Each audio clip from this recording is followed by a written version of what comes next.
A lo largo de la historia ha habido misterios que el ser humano no ha sido capaz de explicar. Pero la tecnología nos conduce hacia nuevas teorías. Y esta investigación intentará descifrar las cuestiones más desconcertantes de nuestra era. Misterios sin resolver.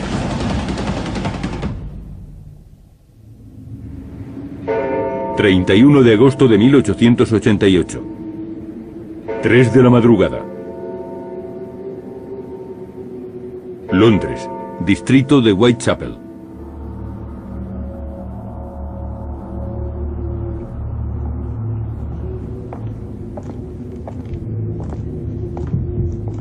Una mujer camina sola por la calle.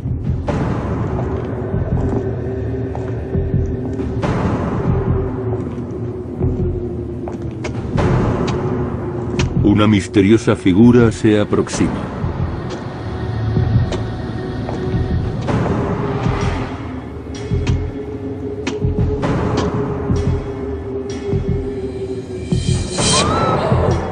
El atacante la estrangula hasta dejarla inconsciente. A continuación, saca un cuchillo de 30 centímetros.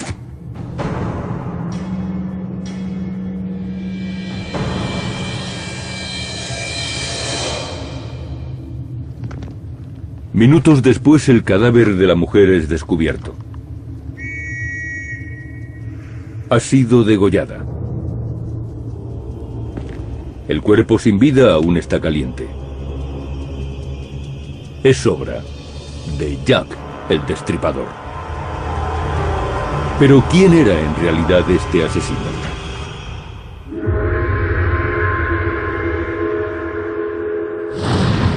Jack el Destripador.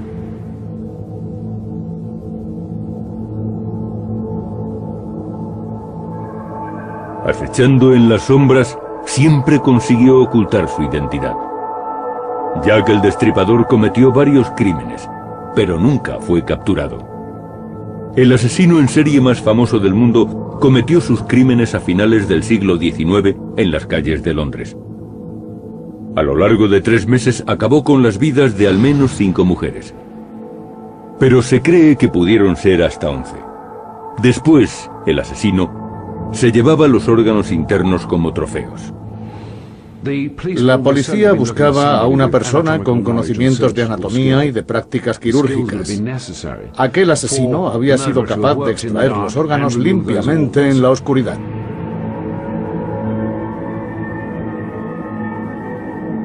Los asesinatos conmocionaron a los británicos y al mundo entero.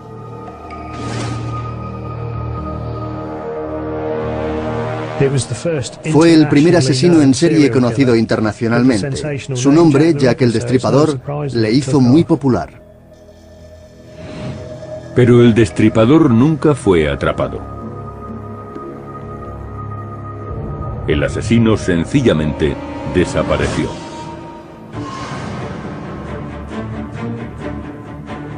Ahora Misterios sin resolver viajará a los callejones de Londres para investigar este caso. Nuestro equipo examinará algunos indicios que apuntan a 2 nuevos sospechosos. En primer lugar, el médico norteamericano Francis Tumblety. Y la segunda alternativa es aún más sorprendente. Una mujer llamada Mary Percy. Vamos a comprobar si Percy podría haber tenido suficiente fuerza física como para cometer aquellos asesinatos. Bastan 5 kilos de presión para dejarla inconsciente. Y también vamos a comprobar la caligrafía de Tumblety con la que se cree que correspondió al asesino. Comprobaremos las posibles trayectorias que el Destripador siguió para huir. Definiremos un perfil psicológico del asesino y compararemos las pruebas relativas a cada sospechoso con dicho perfil.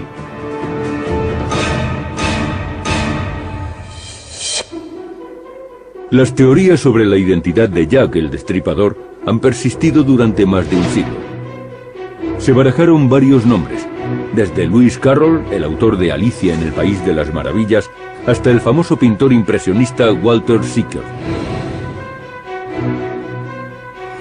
Más extraño aún fue el rumor de que la familia real estaba implicada. Se sabía que el príncipe Alberto Víctor, nieto de la reina Victoria, frecuentaba los barrios bajos en los que se cometieron los crímenes. Según un rumor, Alberto había tenido un hijo con una joven de la zona, y la reina ordenó que toda mujer que supiese algo de aquel niño fuese silenciada. Pero la teoría más insólita es que Jack el Destripador ni siquiera era un hombre. Ha habido teorías, incluso en la época de los crímenes, que no hablan de Jack, sino de Jill, la destripadora. Sí, son conjeturas, pero la policía nunca pensó que fuese una mujer. Sin embargo, en 2006, un científico australiano, experto en ADN, analizó la saliva de una carta. Supuestamente fue enviada por Jack el Destripador, pero algo parecía indicar que la persona que había cerrado la carta era una mujer. El equipo sigue el rastro de los indicios aportados por esta prueba. Brent Hervey está decidido a desenmascarar al Destripador. Es uno de los mejores psicólogos criminalistas del mundo.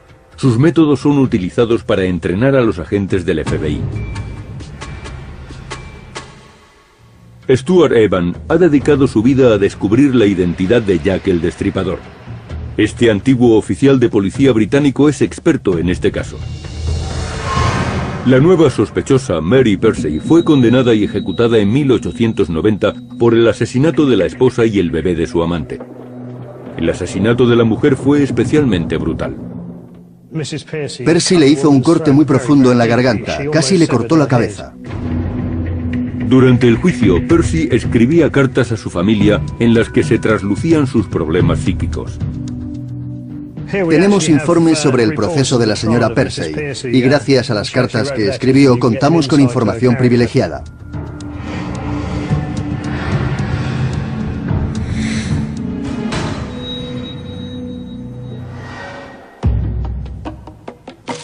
Escena del crimen de Nichols, Back Row, Londres.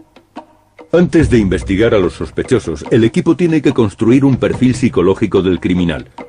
Comienzan en el lugar del primer asesinato. Ni las fotografías ni las descripciones son fiables. Tenemos que ir al lugar de los hechos para hacernos una idea del espacio y las distancias. Víctima número 1, 31 de agosto de 1888, Mary Ann Nichols. Mary Ann Nichols fue encontrada a las 3:45 de la madrugada. Apareció en una calle residencial llamada entonces Bucks Row. La víctima tenía 2 profundos cortes a cada lado del cuello que casi le habían desprendido la cabeza. El abdomen había sido abierto violentamente con un cuchillo de hoja larga.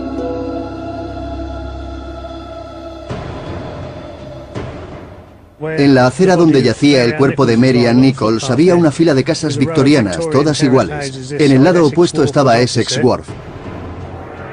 Era una calle apartada y oscura. Apenas había tráfico a esas horas de la madrugada. El lugar perfecto para cometer un crimen o un asesinato.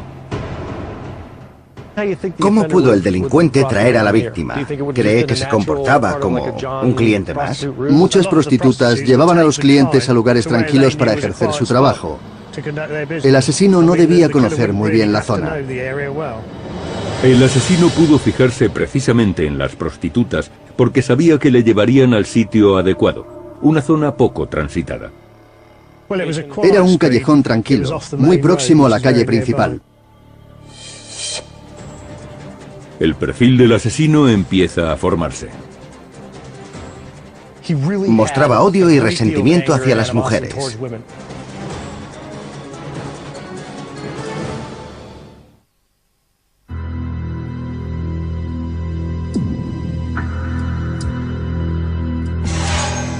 Nuestro programa está investigando la identidad de uno de los asesinos más famosos de la historia, Jack el Destripador.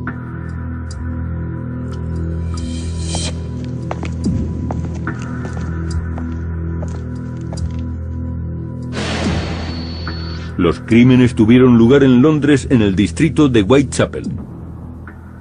Era un barrio superpoblado y muy pobre. Muchas de estas personas vivían en el límite de la pobreza o por debajo del nivel de subsistencia. Por eso algunas mujeres se dedicaban a la prostitución para ganar dinero.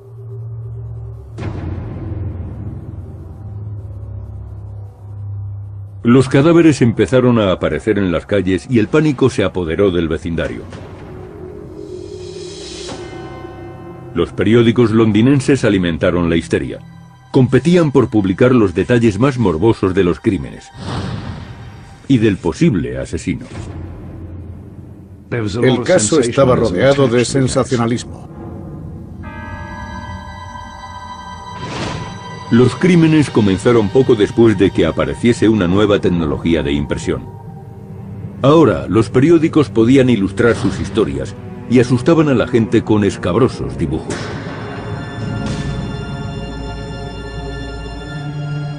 La imagen de Jack el Destripador fue explotada por los medios.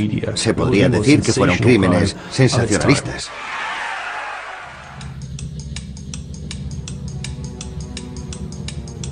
Poco después de los crímenes empezaron a aparecer en los periódicos cartas atribuidas al asesino.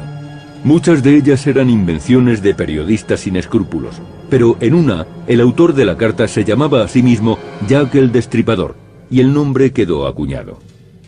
Una vez que tuvieron un nombre, los periódicos ya podían imaginar una personalidad para el asesino y explotaron esa posibilidad.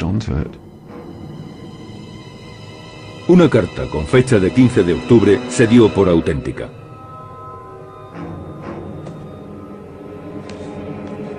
Fue enviada a un grupo de ciudadanos que patrullaban las calles e iba acompañada de una caja que contenía medio riñón humano. A la víctima número 4, Catherine Eddowes, le faltaba un riñón cuando la hallaron muerta 2 semanas antes. El asesino había extraído el riñón izquierdo y el útero. La forma en que las víctimas eran asesinadas ofrecía una pista importante para definir el perfil del destripador. Cuando la víctima estaba en el suelo, supongo que lo más fácil era cortar la garganta con un cuchillo y después hacer la segunda herida. Entonces se ensañaba con el cuerpo. Víctima número 2, 8 de septiembre de 1888, Annie Chapman. El cuerpo de Annie Chapman había sido terriblemente mutilado. La garganta había sido seccionada tan profundamente que el corte llegaba a la columna vertebral. Y en la cavidad del abdomen se habían amputado algunos órganos. Faltaba el útero. En este caso no solo tenemos evisceración. El asesino también se llevó algunos órganos. Es característico el ataque directo a la sexualidad de la mujer. Se ensaña con los órganos sexuales. Y no es casual que se centrase en esa parte de la anatomía. Hacía falta un cuchillo especial. Donald Rambelow, que ha documentado la historia del destripador, encontró la que pudo ser el arma del crimen. Según el informe forense, el cuchillo utilizado en algunas víctimas, como Chapman y Eddowes, tenía una hoja larga y recta y una punta muy afilada. Ese cuchillo podría cortar el cuello hasta las vértebras. En los dos casos, la cabeza está casi separada del cuerpo, así que no pudo utilizar algo como una navaja. Era un cuchillo apto para amputar. Amputaciones. Cortaba los tejidos con rapidez. Después hacía el resto del trabajo y se marchaba. La utilización de un cuchillo de cirujano podía dar pistas para identificar al asesino. Una creencia que se extendió en 1888 y que todavía perdura es que el asesino tenía conocimientos médicos. Para realizar aquellas mutilaciones eran necesarias unas nociones básicas de anatomía. Y casualmente, el sospechoso Francis Tumblety parecía tener los conocimientos médicos necesarios. En alguna ocasión mostró sus diplomas, pero probablemente eran falsos. Trabajaba como médico naturista, una especie de curandero. Tumblety nunca fue señalado como sospechoso, pero una oscura carta, hallada en las oficinas de Scotland Yard, lo relaciona con los asesinatos de Whitechapel. Fue escrita muchos años después de aquellos crímenes. ¿Qué fecha tiene esa carta? Fue escrita en 1913. Yo no sabía quién era Tumblety. Creía haber leído todo lo que se había escrito sobre el tema y de pronto apareció ese nombre. Era un descubrimiento revolucionario. No hay ningún documento sobre Tumblety. En los libros que tratan este tema no aparece ese nombre. La carta se encontraba en la División Especial de Scotland Yard, una unidad del Servicio de Inteligencia. Sus archivos están permanentemente cerrados, pero nuestro equipo ha descubierto otros documentos, incluida la única fotografía conocida del sospechoso. A Tumblety le gustaba llevar ropas militares, pero no hay noticias de que alcanzase un rango significativo. Es un uniforme desconocido y un casco de estilo prusiano. Tiene una esclavina de piel sobre los hombros, la Legión de Honor y otra medalla en el uniforme. Se trata de un atuendo militar.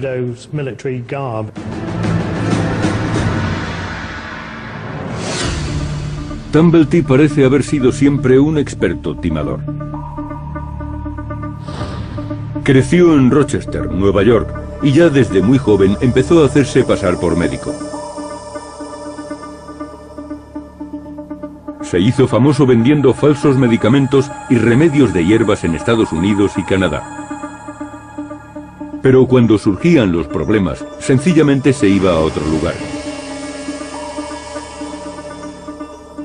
Hay pruebas de que viajó a Inglaterra en junio de 1888 y de que en la época en que se cometieron los crímenes estaba en Londres.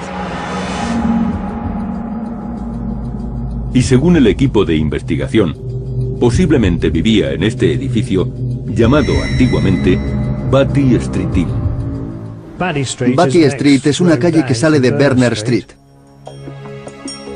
Y Berners Street es el lugar donde fue encontrada la víctima número 3, Elizabeth Stride, la noche en que el destripador mató a 2 mujeres, el famoso doble crimen.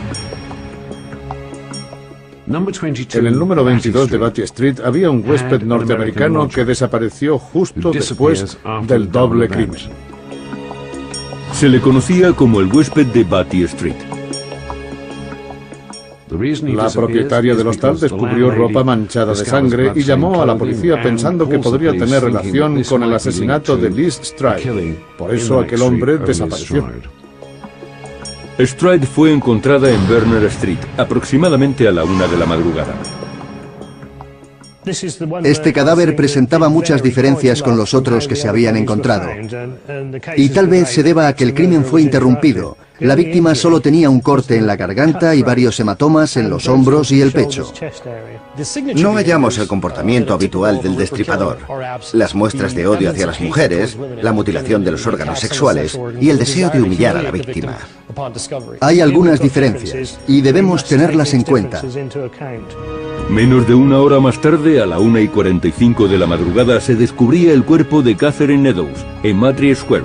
También fue mutilado. Víctima número 4, 30 de septiembre de 1888, Catherine Eddowes. Solo 15 minutos más tarde, a las 2 de la madrugada, el huésped de Batty Street fue visto en el hostal. Huyó hacia el este. Se encontró un trozo de delantal de Eddowes manchado de sangre en un portal de Goulston Street. Y eso encaja. Si el asesino fue huésped de Batty Street, pasó por esa zona para llegar al hostal. Entonces, ¿cómo es de grande la zona? ¿Y cuál es la distancia entre los escenarios del doble asesinato? Están muy cerca. La zona cubre unos 2 kilómetros cuadrados. Pero algunos dudan de que el asesino pudiera cometer los 2 crímenes y estar de vuelta en el hostal a las 2 de la mañana. Vamos a hacer el recorrido. Así calcularemos la distancia y el tiempo que se tarda. Partiendo de Mitre Square, el lugar del asesinato de Eddowes, los investigadores caminan en dirección este, hacia Berners Street, donde fue asesinada Stride. Aquí se encontró el delantal. ¿Y ese edificio estaba aquí entonces? Sí, ese es el edificio que había aquí entonces. En esa fachada está el portal donde el destripador dejó el trozo de delantal ensangrentado. Es el mismo edificio y el portal de entonces.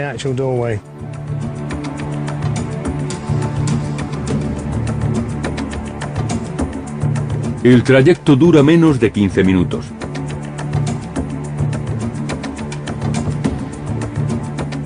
Incluso con el tráfico actual, el sospechoso podría haber abandonado el lugar del segundo asesinato y haber llegado a Batty Street a las 2 de la madrugada. El número 22 de Batty Street estaba al otro lado de la calle y un pasaje conducía a Berners Street. Hay varios caminos para llegar aquí desde Mitre Square, pero sabemos que el asesino fue en dirección este. Vendría por las calles de atrás y acortó por aquí. Si Jack el Destripador era también el huésped de Batty Street, pudo haber cubierto la distancia entre Mitre Square y el hostal en esos 15 minutos. La identidad del huésped nunca fue desvelada, pero Evans ha encontrado otra pista. Repasé la información e intenté averiguar si existía alguna descripción del huésped de Batty Street. Según un informe de prensa posterior al incidente, un hombre que se alojaba en Batty Street había sido arrestado y ese hombre era norteamericano. Y la razón del arresto puede proporcionar una pista importante para definir el carácter de este sospechoso. En realidad le acusaron de ultraje a la moral pública.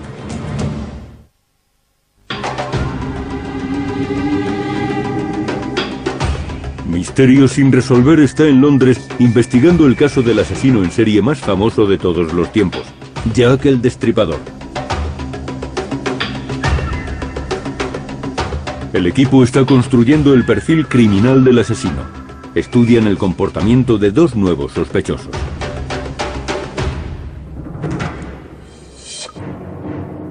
El médico norteamericano Francis Tumblety fue arrestado el 7 de noviembre de 1888 por la policía de Londres. Ocurrió justo antes del último crimen, pero no lo detuvieron por asesinato, sino por el delito de ultraje a la moral pública. Lo que más llama la atención es que Tumblety mantenía relaciones homosexuales o bisexuales. De hecho, fue arrestado por cometer actos lascivos con 4 chicos diferentes. Tumblety no mantenía relaciones con mujeres y además, según se cree, sentía desprecio hacia ellas. Tumblety contó que había estado casado y que estaba muy enamorado de su esposa, pero entonces se enteró de que era prostituta. Como consecuencia, el matrimonio se rompió y Tumblety no volvió a tener relaciones con ninguna mujer. Era una persona con ciertos conocimientos médicos y odiaba profundamente a las mujeres, especialmente a las prostitutas. Además, desconfiaba de ellas. Su odio parecía tener un origen psicótico. Tenía una colección de úteros perfectamente clasificada.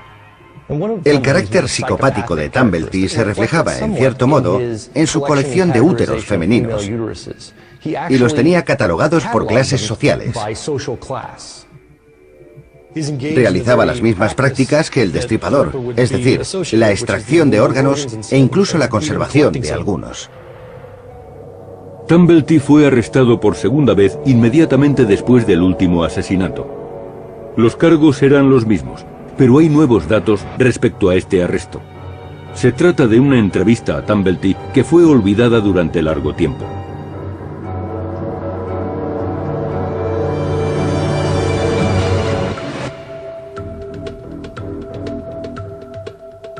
La entrevista de Tumblety fue realizada en enero de 1889. Admite que estuvo en Whitechapel y que fue arrestado como sospechoso de ser el destripador. Por tanto, estuvo en la zona de los crímenes cuando estos se cometieron. Por supuesto, no admite ser el asesino, pero sí que lo detuvieron como sospechoso. Exacto. La policía tampoco pudo conseguir ninguna prueba concluyente para detenerlo. Intentaban evitar que se escapase y finalmente le acusaron de ultraje a la moral pública. Pero aquello quedó oculto en los archivos policiales durante más de un siglo. Por supuesto, nada de esto demuestra que Tumblety fuese el destripador, pero son indicios que apoyan esa teoría y confirman nuestra idea de que fue considerado sospechoso de los crímenes.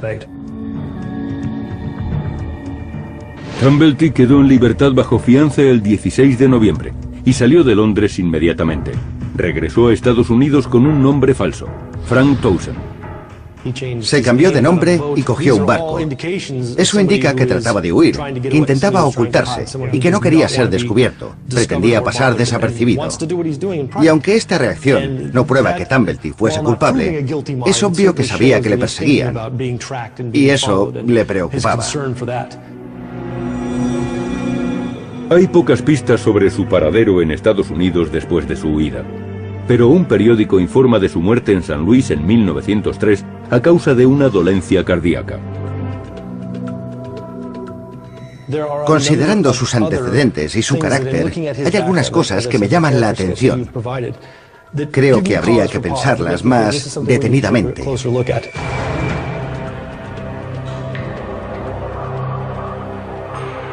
La policía de entonces nunca consideró que el asesino pudiera ser una mujer. Desde que se cometieron aquellos crímenes, han circulado teorías que afirman que no fue Jack, sino más bien Jill, la destripadora. Tal vez una comadrona, o una mujer que practicase abortos y que despreciase a las prostitutas. Estas teorías siguen siendo válidas. Muchas de las teorías fueron enviadas por carta a la policía. Ciertamente la policía nunca consideró que fuese una mujer. Nunca se tuvo en cuenta esa posibilidad.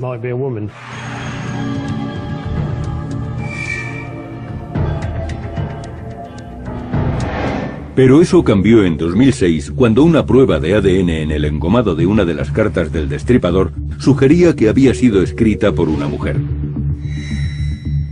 Brent Harvey investiga primero si una mujer podría tener la fuerza suficiente para llevar a cabo unos asesinatos tan violentos.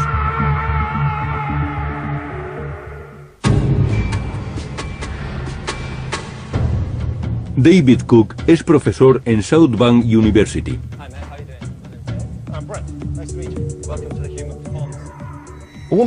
¿Cree que una mujer como Mary Percy podría derribar y matar a las víctimas de este caso? No se necesita mucha fuerza. No, en realidad no se necesita mucha fuerza.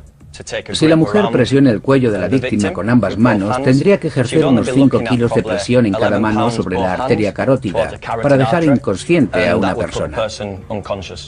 Cook utiliza un aparato llamado plataforma de fuerza. Es una báscula que mide la presión desde cualquier ángulo y envía los datos a un ordenador. En la pantalla aparece la presión que aplicaría una mujer de la corpulencia de Percy. Esta no es la posición más estable, pero si apoyase todo su peso sobre el pecho de la víctima y después aplicase la fuerza en una postura más estable, podría ejercer mucha presión y correría menos riesgo de que le diesen patadas. La presión ejercida sobre la garganta de la víctima es medida y calculada por un ordenador. Los investigadores pueden visualizar los cálculos. La presión aplicada por nuestra sospechosa ha sido recogida por la plataforma de fuerza y aparece en la pantalla. La fuerza puede descomponerse en 3 dimensiones. La línea verde es la media lateral, es la fuerza de lado a lado. Hay unas pequeñas sacudidas de las manos. La línea roja muestra la fuerza realizada hacia atrás y hay poco movimiento. Pero la más significativa es la línea azul, es la fuerza vertical aplicada sobre la laringe. Vemos estos picos que se mantienen en unos 380 newtons, es decir, unos 36 kilos de fuerza. Por tanto, la fuerza constante que se está aplicando está entre 32 y 37 kilos. ¿Cuánta fuerza se necesita para inmovilizar a una persona y cuánta para matarla? Se la puede matar ejerciendo esa fuerza durante 3 o 4 minutos. Podría bastar con unos 16 kilos para cerrar la cavidad laríngea.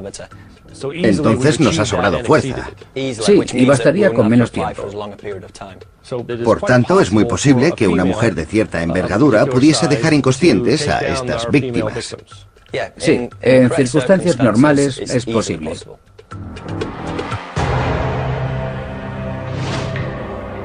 El doble asesinato por el que se condenó a Mary Percy tiene algunas similitudes con los crímenes del destripador.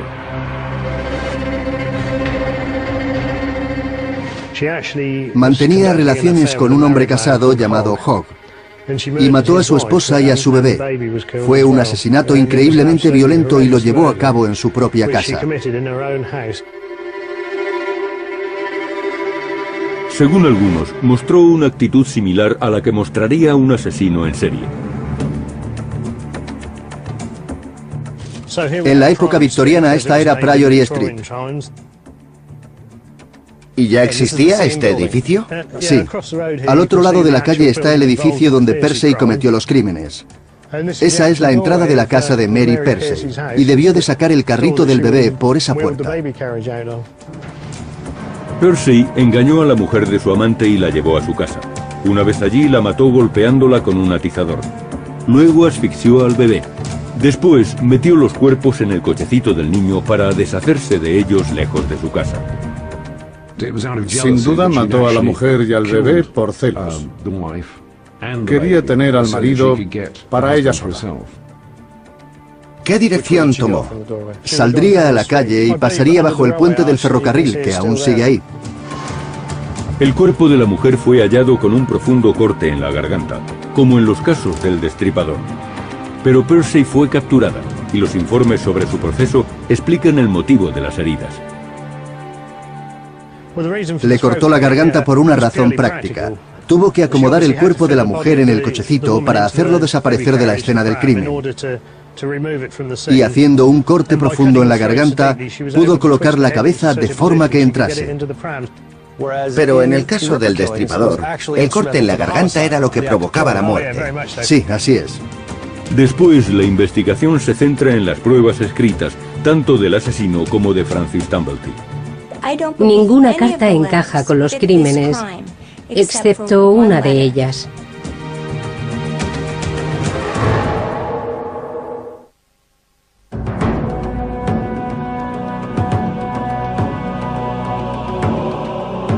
Misterio sin resolver está en Londres para investigar la verdadera identidad de un célebre asesino, conocido como Jack el Destripador.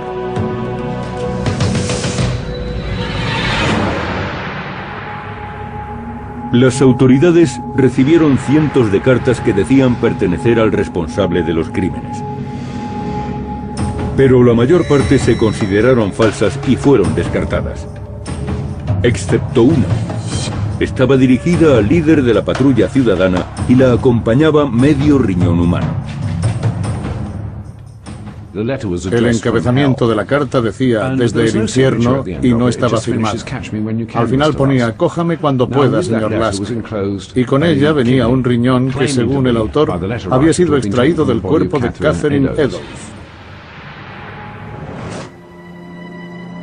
La carta decía: "Señor Lask, señor, le envío medio riñón que extraje de una mujer y que conservé para usted. La otra mitad la freí y la comí. Estaba muy buena. Puedo enviarle el cuchillo ensangrentado que utilicé si tiene un poco de paciencia. Firmado, cójame cuando pueda, señor Lask". La carta falta de los archivos de Scotland Yard desde la década de 1950. Algún jefe de la policía se la llevó de recuerdo. Pero Stuart Evans tiene en su poder una de las copias originales realizadas por la policía. El equipo también ha conseguido otras supuestamente escritas por el destripador. Y encontró un paquete de cartas que Francis Tumblety escribió en la época de los asesinatos. Yo no soy especialista en grafología, así que tenemos que enviar estos documentos a alguien con los estudios, la preparación y la experiencia necesarias. Cuando los hayan examinado, podrán precisar si existen muchas semejanzas en la caligrafía. Probablemente también sería útil enviar la carta de Tumblety y analizar si su forma de escribir se parece a la de las otras cartas.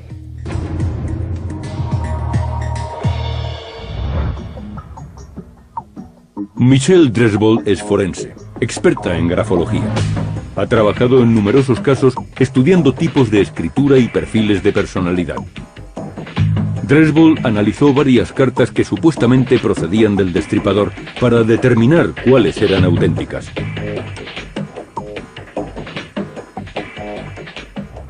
Examiné todas las cartas y creo que ninguna de ellas fue escrita por el asesino.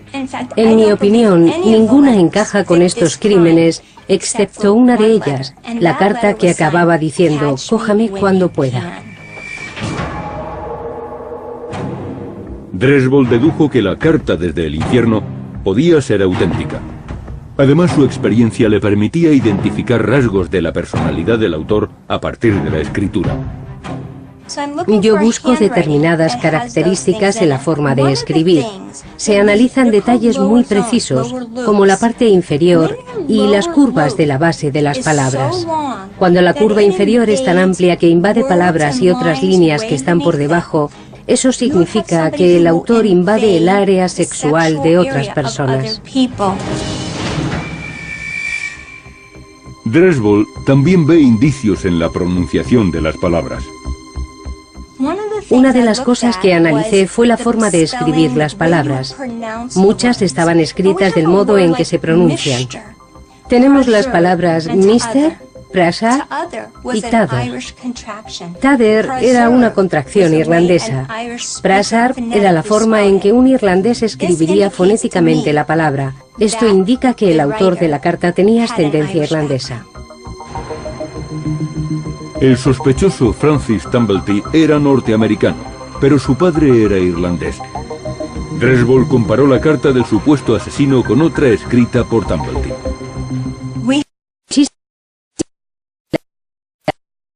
De Tumblety, más semejanzas de las que se deberían encontrar si se tratase de dos personas diferentes.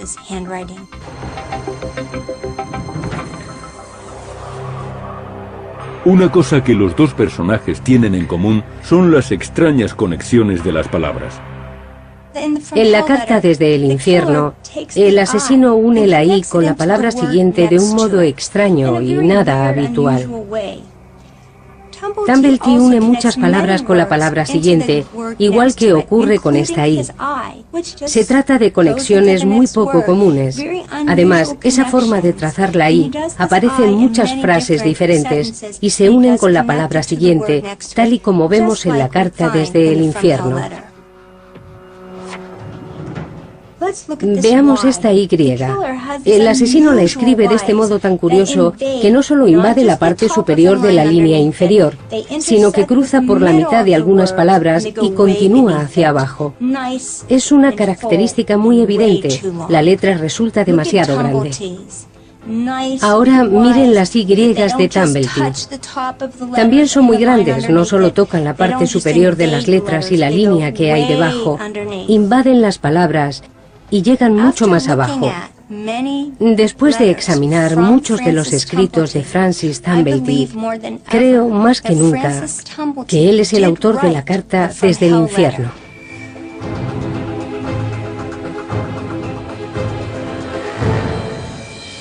A continuación, Brent Harvey revela el perfil que ha realizado de Jack el Destripador. He revisado todas las pruebas y el material disponible en Whitechapel, donde tuvieron lugar los crímenes. Y este es el perfil que se ha definido.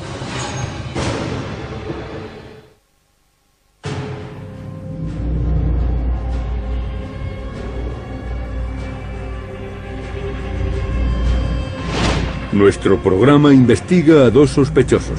Intentamos desvelar finalmente la identidad del más célebre asesino, Jack el Destripador. Este experto en creación de perfiles criminales cree que puede determinar quién fue el verdadero asesino. Utiliza técnicas forenses modernas. Este fisiólogo cree que una mujer pudo cometer los asesinatos. Este exoficial de policía opina que pudo ser un médico norteamericano. Y esta experta en grafología piensa que el autor de la carta desde el infierno era el asesino. Brent Harvey ha examinado los escenarios del crimen que aún existen y ha revisado las pruebas. Ahora han diseñado un perfil criminal del siglo XXI para un asesino del siglo XIX. He revisado todas las pruebas, testimonios y material disponible en la zona de Whitechapel, donde tuvieron lugar los crímenes. Y este es el perfil que hemos definido. Primero, está el hecho de que el conocimiento del lugar no parece realmente necesario. En segundo lugar, comprobamos que, aunque los conocimientos médicos son considerables, no hay destreza en los actos. Los cortes tienen desgarros, son largos y caóticos. Y la naturaleza de las heridas muestra mucha violencia. Todo esto denota ira, represalias y mucha rabia en estos crímenes. Otro detalle es el tipo específico de ira. Las heridas se encuentran en zonas concretas del cuerpo de la mujer, como pechos y genitales, y también extrajo el útero y la matriz. Es, sin ninguna duda, un ataque a la feminidad. Se trata de una prueba de misoginia. Esta persona odiaba a las mujeres y odiaba la feminidad. También resulta obvio que el criminal actuaba deliberadamente. Era hábil y rápido, y mostraba mucha frialdad. Son las características que definen a un psicópata. Ahora, Tarvey puede comparar este perfil criminal con las informaciones disponibles sobre los dos sospechosos. En primer lugar, Mary Percy, procesada por matar a la esposa y al hijo de su amante.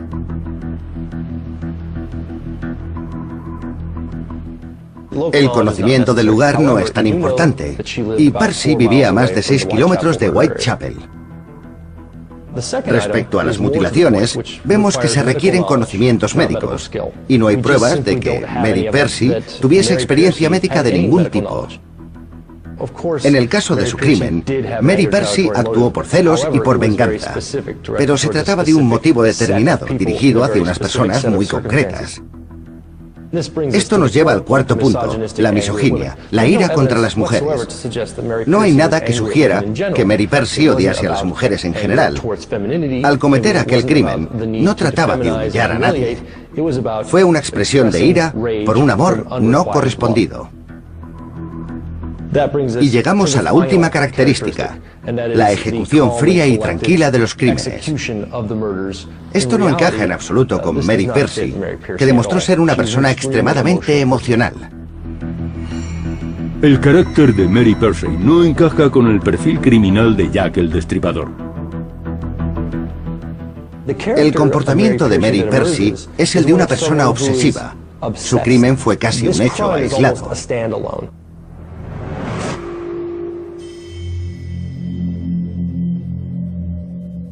Tarvey se ocupa ahora de Francis Tumblety. Tumblety visitaba Inglaterra con frecuencia, y los archivos muestran que llegó a Londres en junio de 1888, poco antes de que empezasen a aparecer los cadáveres. El asesino solicitaba los servicios de las prostitutas en la calle principal, y ellas le llevarían a una zona más tranquila. Por eso, el conocimiento del lugar no es primordial. Tumblety se consideraba médico y había conseguido algunos certificados falsos por si necesitaba mostrar sus credenciales. Pero todos los conocimientos que tenía los había adquirido por sí mismo. El destripador sabía dónde estaban las vísceras y sabía lo que quería hacer. Eso encaja muy bien con el perfil de Tumblety.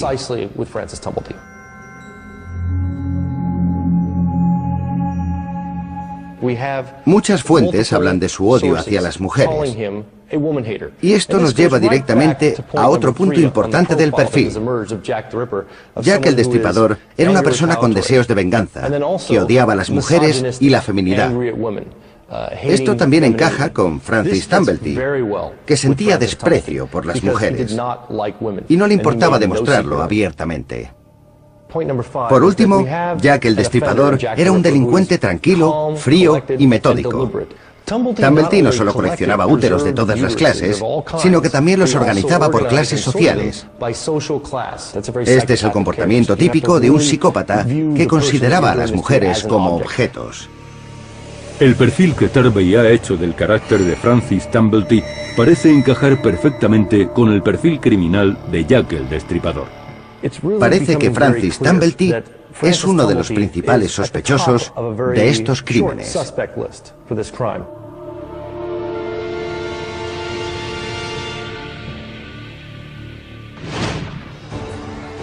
Esta investigación nos ha llevado a conocer más de cerca al principal sospechoso de este caso, el doctor Francis Tumblety.